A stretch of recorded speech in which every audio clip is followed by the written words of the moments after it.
রোমানদের সেই অজেয় যোদ্ধারা, যাদেরকে মানুষ দেবতা মনে করে পূজা করত, তারাও দাঁড়াতে পারেনি খালিদের সামনে। সুপ্রিয় দর্শক, আসসালামু আলাইকুম ওয়া রাহমাতুল্লাহ। আশা করি সকলেই ভালো আছেন। খালিদ বিন ওয়ালিদ রাদিয়াল্লাহু তাআলা আনহু, যাকে আল্লাহর তরবারি বলা হতো, সেই আল্লাহর তরবারির সামনে দাঁড়িয়েছিল এক নারী। চলুন আজকের এই ভিডিওটি কন্টিনিউ করে আমরা জেনে নিই সেই নারীর সাথে হযরত খালিদ বিন ওয়ালিদ রাদিয়াল্লাহু তাআলা আনহুর কি কথাবার্তা হয়েছিল, নাকি যুদ্ধ হয়েছিল, কি জন্য এই মূর্তি পূজারী নারীটি হযরত খালিদ বিন ওয়ালিদ রাদিয়াল্লাহু তাআলা আনহুর সামনে এসেছিলেন। ভিডিওটি দেখার আগে আপনি যদি এই চ্যানেলে নতুন হয়ে থাকেন, চ্যানেলটি সাবস্ক্রাইব করে পাশে থাকা বেল বাটনটি অল প্রেস করে দিন। আর যারা করেছেন তাদেরকে অসংখ্য অসংখ্য ধন্যবাদ। আর আপনাদের জন্য বরাবর একটি কথাই বলবো, নামাজ বাদ দিও না বন্ধু, এপারের চেয়ে ওপারের জীবন অনেক সুন্দর। তাহলে চলুন বন্ধুরা, আজকের এই ভিডিওটি শুরু করা যাক। হযরত খালিদ বিন ওয়ালিদ রাদিয়াল্লাহু তাআলা আনহু ছিলেন ইতিহাসের এক অপ্রতিরোধ্য সেনাপতি। তার প্রচন্ড প্রতাপে কেঁপে উঠেছিল পারস্য সাম্রাজ্য। রোমানদের সেই অজেয় যোদ্ধারা, যাদেরকে মানুষ দেবতা মনে করে পূজা করত, তারাও দাঁড়াতে পারেনি খালিদের সামনে। অথচ একদিন সেই খালিদের সামনে দাঁড়িয়ে গিয়েছিল একজন নারী। না, কোন যুদ্ধের ময়দানে নয়, বরং গা ছমছমে এক মন্দিরের গোপন গর্ভগৃহে, যেখানে হাজার বছর ধরে পূজিত হতো দেবী মূর্তি উজ্জা। রাসূলুল্লাহ সাল্লাল্লাহু আলাইহি ওয়াসাল্লামের নির্দেশে খালিদ রাদিয়াল্লাহু তাআলা আনহু গিয়েছিলেন সেই মূর্তি ধ্বংস করে দিতে। আর ঠিক তখনই তার সামনে দাঁড়িয়ে যায় এক উলঙ্গ নারী। এলোমেলো চুল, পিশাচের মতো চোখ, আর বিষাক্ত অভিশাপে ভরা কণ্ঠ। কি করলেন সেদিন খালিদ? তিনি কি ভয় পেয়ে গেলেন, পিছিয়ে আসলেন, নাকি ওই পিশাচির মস্তক উড়িয়ে দিলেন? আজকে সেই গল্পটাই আমরা শুনব। এক বিধ্বংসী যোদ্ধা আর এক শয়তানি ডাইনির মুখোমুখি হবার গল্প, যে গল্পের নায়ক শুধুই একজন, আল্লাহর দরবারি খালিদ বিন ওয়ালিদ রাদিয়াল্লাহু তাআলা আনহু। প্রাচীন আরব এক সময় উদ্ভাসিত ছিল আল্লাহর একত্ববাদের দীপ্ত আলোয়। পয়গম্বর হযরত ইব্রাহিম আলাইহিস সালাম ও ইসমাইল আলাইহিস সালাম এই ভূমিতে নির্মাণ করেছিলেন পবিত্র কাবা ঘর। উদ্দেশ্য ছিল এক আল্লাহর ইবাদত। কিন্তু সময়ের স্রোতে সেই তাওহীদ একদিন শিরকের ধুলোয় চাপা পড়ে যায়। কাবার চারপাশে গড়ে ওঠে ৩৬০টি মূর্তি, আর আরবদের হৃদয়ে জায়গা করে নেয় ৩টি নারী মূর্তি, লাত, উজ্জা ও মানাত, যাদের মধ্যে সবচেয়ে ভয়ঙ্কর ও প্রভাবশালী ছিল উজ্জা। উজ্জা ছিল এক নারী প্রতিমা। আরবদের বিশ্বাসে সে ছিল আল্লাহর কন্যা। মক্কা থেকে ৬২ মাইল উত্তর পূর্বে নাখলা নামক স্থানে তার মন্দির ছিল। নাখলা ছিল এক পাহাড় ঘেরা নির্জন উপত্যকা, যা মূর্তি পূজার গোপনীয়তা ও ভয় ভীতি ছড়ানোর জন্য উপযুক্ত পরিবেশ তৈরি করত। সেখানে চলত তন্ত্র, মন্ত্র, জাদুকর্ম আর নানা রকম অদ্ভুত তপস্যা। জাহেলি যুগে আরবদের মধ্যে একটি কথা প্রচলিত ছিল, উজ্জার নামে কসম খাও, সে তোমাকে বিপদ থেকে রক্ষা করবে। তাদের কাছে উজ্জা ছিল শক্তি আর সুরক্ষার প্রতীক। তার নামে কসম করেই যুদ্ধে যেত আরবরা। রাসূলুল্লাহ সাল্লাল্লাহু আলাইহি ওয়াসাল্লাম যখন নবুয়াত লাভ করেন, উজ্জার দাপট তখন তুঙ্গে। আবু জাহেল, আবু সুফিয়ানরা তার নামে কসম করে বলতো, উজ্জা দেবীর পবিত্রতা রক্ষায় আমরা মুহাম্মদের বিরুদ্ধে যুদ্ধ করব। নিশ্চয়ই দেবী উজ্জা আমাদেরকে বিজয়ী করবেন। উজ্জার কল্পিত শক্তি আর ক্ষমতার কথা বলে তারা মানুষকে বিভ্রান্ত করত। তারা বলতো, যদি তোমরা মুহাম্মদের বিরুদ্ধে যুদ্ধ না করো, তবে দেবী উজ্জা তোমাদেরকে ধ্বংস করে দেবেন। দেবীর ক্রোধ থেকে নিজেদেরকে রক্ষা করতে হলে মুহাম্মদের বিরুদ্ধে যুদ্ধ করো। আল্লাহর তাওহীদের বাণী আরবদের মনে নাড়া তো দিয়েছিল, কিন্তু উজ্জার ওই শয়তানি মূর্তি তাদের হৃদয়ে গেঁথে রেখেছিল ভীতি আর আতঙ্ক। প্রিয় বন্ধুরা, আমরা মুসলিম, আমাদের ইসলামিক ইতিহাস জানা দরকার।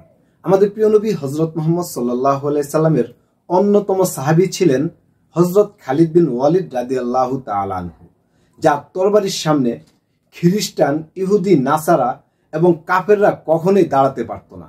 মহান আল্লাহ পাক রব্বুল আলামিন খালিদ বিন ওয়ালিদ রাদিয়াল্লাহু তাআলা আনহুকে অন্যতম শক্তি দিয়েছিলেন। বন্ধুরা, আজকের এই ভিডিওটি আমরা আরো একটু কন্টিনিউ করে খালিদ বিন ওয়ালিদ রাদিয়াল্লাহু তাআলা আনহুর ঘটনা জেনে নিই। কুরাইশদের নির্মম অত্যাচারে জর্জরিত হয়ে একসময় নিজের মাতৃভূমি মক্কা ছেড়ে মদিনায় হিজরত করেছিলেন আল্লাহর নবী। তবে হিজরতের ৮ বছর পর তিনি বিজয়ীর বেশে মক্কায় ফিরে আসেন। মক্কার আপামর মানুষ সেদিন তাদের অতীত কৃতকর্মের জন্য অনুতাপ প্রকাশ করে। আল্লাহর নবী তাদেরকে ক্ষমা করে দেন। কিন্তু যে নির্জীব কাঠ পাথরের মূর্তিগুলোর নাম করে তাকে এতকাল কষ্ট দেয়া হয়েছিল, সেই মূর্তিগুলোকে তিনি ক্ষমা করেননি। কাবা চত্বরে সাহাবীদেরকে ডেকে আল্লাহ নবী হুকুম দিলেন, হাতে কুঠার তুলে নাও আর শিরকের মস্তকে আঘাত আনো। সাহাবীরা কাবা ঘরের ভেতরে বাইরে যত মূর্তি ছিল সব ভেঙে গুড়িয়ে দিলেন। মক্কার মুশরিকরা দেখল যে প্রাণহীন মূর্তিগুলো তাদেরকে রক্ষা করবে বলে এতকাল তারা বিশ্বাস করত, আজকে তারা নিজেদেরকেই রক্ষা করতে পারল না। এর মধ্য দিয়ে শিরক মুক্ত হয় আল্লাহর ঘর কাবা। বহু শতাব্দীর পঙ্কিলতা ধুয়ে মুছে পবিত্র হয় সে। কাবা তো পবিত্র হলো, কিন্তু উজ্জার কি হবে? মক্কা থেকে ৬২ মাইল দূরে নাখলায় এখনো সে মাথা উঁচু করে দাঁড়িয়ে আছে। আল্লাহ নবী ডেকে পাঠালেন তার দুর্ধর্ষ সেনাপতি খালিদ বিন ওয়ালিদ রাদিয়াল্লাহু তাআলা আনহুকে। বললেন, এখনই ছুটে যাও নাখলায়, উজ্জার মন্দিরে প্রবেশ করো আর তাকে ধ্বংস করে দাও। খালিদ রাদিয়াল্লাহু তাআলা আনহু বললেন, আল্লাহর কসম, আমি তার অস্তিত্ব মাটির সাথে না মিশিয়ে ফিরে আসব না। খালিদ ছুটে গেলেন নাখলার পথে। তার সঙ্গী হলো ৩০ জন অশ্বারোহী। বায়ুর গতিতে ৬২ মাইল পথ পাড়ি দিয়ে তারা পৌঁছে গেলেন নাখলার সীমান্তে। পাহাড়ি উপত্যকা, ভারী বাতাস, নিস্তব্ধ চারিপাশ। পাহাড়ের আড়াল কেটে হঠাৎ দেখা মিলল কাঠের তৈরি একটি পুরনো স্থাপনা। সেই আরবখ্যাত উজ্জার মন্দির। খালিদ ও তার সঙ্গীদেরকে ছুটে আসতে দেখে পুরোহিতরা মন্দির থেকে বেরিয়ে আসে। পরনে তাদের অদ্ভুত পোশাক, গলায় বিচিত্র সব তাবিজ আর হাতে খঞ্জর। আতঙ্কিত চেহারা দেখেই বোঝা যাচ্ছিল আগত অশ্বারোহী দলের উদ্দেশ্য নিয়ে তারা সন্দিহান। নেতাগুচ্ছের একজন আগন্তুকদেরকে জিজ্ঞাসা করল, কে তোমরা? খালিদ রাদিয়াল্লাহু তাআলা আনহু বললেন, মক্কার ওয়ালিদের পুত্র খালিদ আমি। পুরোহিত জানতে চাইল, আল্লাহর ঘর কাবা রেখে এখানে কেন এলে? তার কন্যা উজ্জার কাছে তোমরা কি চাও? খালিদ রাদিয়াল্লাহু তাআলা আনহু ঘোড়া থেকে নামতে নামতে বললেন, আল্লাহর ঘর পবিত্র করা হয়েছে, সমস্ত দেবমূর্তি গুড়িয়ে দেয়া হয়েছে, এবার তোমাদের দেবীর পালা। আমরা এসেছি তার শিরকের ইতিহাস মুছে দিতে। সঙ্গীয় ফোর্স নিয়ে মন্দিরে প্রবেশ করলেন খালিদ রাদিয়াল্লাহু তাআলা আনহু। পেছন পেছন ছুটতে লাগলো পুরোহিতের দল। আগন্তুকদেরকে সতর্ক করে তারা বলল, খবরদার ওই কাজ করিও না, উজ্জা দেবীকে খেপিও না, ধ্বংস হয়ে যাবে, বংশশুদ্ধ বিনাশ হয়ে যাবে, সাবধান। খালিদ ওসবে পরোয়া করলেন না। মন্দিরে প্রবেশ করেই তিনি তালাশ করলেন উজ্জাকে।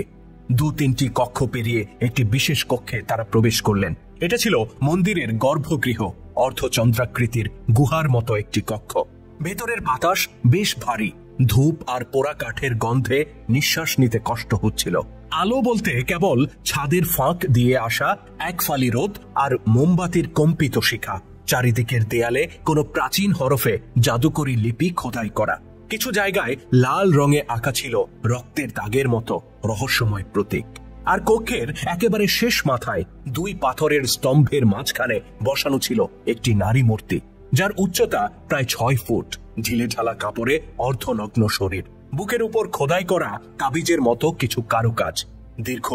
প্রিয় বন্ধুরা, মহান আল্লাহ পাক রব্বুল আলামিনের উপর অগাধ বিশ্বাস, এই জন্যই একজন তৈরি হয়েছিল খালিদ বিন ওয়ালিদ, যিনি মহান আল্লাহ পাক রব্বুল আলামিনের উপরে নির্ভর করতেন এবং তার প্রত্যেকটি কাজ ছিল ইসলামের জন্য, কোরআনের জন্য। প্রত্যেকটি যুদ্ধের ময়দানে হযরত খালিদ বিন ওয়ালিদ জয় ছিনিয়ে এনেছিলেন। তার সামনে কখনোই কাফের, খ্রিস্টান, ইহুদিরা কখনোই দাঁড়াতে পারেনি। আমাদেরকেও মহান আল্লাহ পাক রব্বুল আলামিনের উপর নির্ভর করতে হবে। প্রত্যেকটি কাজ আমাদেরকে ইসলামের জন্য করতে হবে। বন্ধুরা, আজকের ভিডিও এই পর্যন্তই। এই ভিডিও সম্পর্কে আপনাদের কোনো মতামত থাকলে অবশ্যই কমেন্ট বক্সে দিবেন। দেখা হবে নতুন কোনো এপিসোডে। সে পর্যন্ত ভালো থাকবেন, সুস্থ থাকবেন। আজকের মতো বিদায় নিচ্ছি। আসসালামু আলাইকুম ওয়া রাহমাতুল্লাহি ওয়া বারাকাতুহু।